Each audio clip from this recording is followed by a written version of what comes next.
מקרה אחר במוסקבה גם, תחת איזשהו גשר,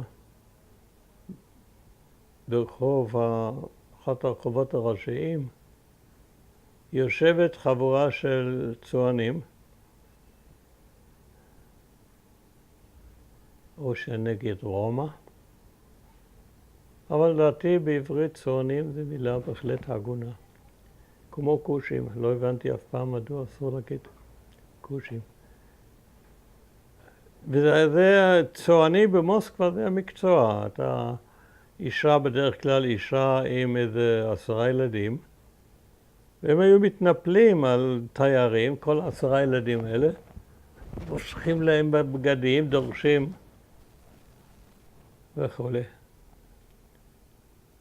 אז רחל, מה רחל יכול לעשות? צילמה אותם. ווואו, מסכן, צועניה, עוד צועניה, נדמה לי, התנפלו עליה וברחנו משם, כל עוד נפשנו בנו.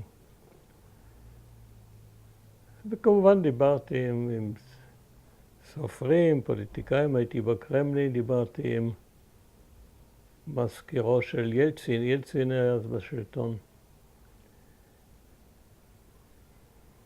וכנ"ל בהונגריה, בודפשט. אני מאוד התלהבתי מכל הארצות האלה, ראיתי המון דברים יפים. וזה הכל היה במצב של תסיסה, הם קושי עזבו את המשטר הסובייטי שכולם שנאו.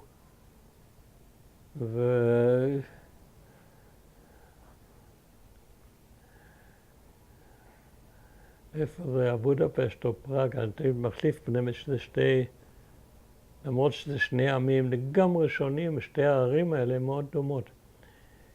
נהר באמצע וגבעה, ועל הגבעה ארמונות השלטון, ולמטה העיר, יש הרבה דמיון.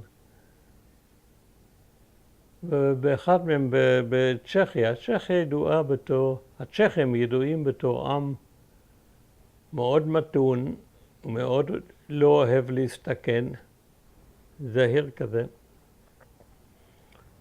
סיפרו לנו שם על הנהר בפראג,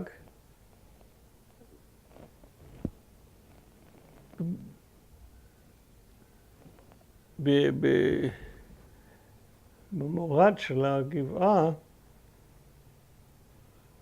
עמד פסל ענק של סטלין. ואבות העיר התחבטו, מה לעשות עם זה? מה, לפוצץ אותו, מחר סטלין יחזור, או האוהדים שלו יעשו להם נקמה נוראה. מצד שני, אי אפשר להישאר עם סטלין.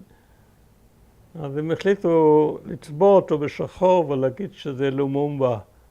לומומבה היה המנהיג של קונגו שרצחו אותו. ואספנו המון בדיחות. בדיחות בצ'כיה. צ'כיה זה, סליחה, בהונגריה. בהונגריה היו המון הומוריסטים כמו אפרים קישון. והם לא במיוחד החשיבו את קישון. הוא לא היה אצלם בשורה הראשונה של ההומוריסטים. שורה שנייה.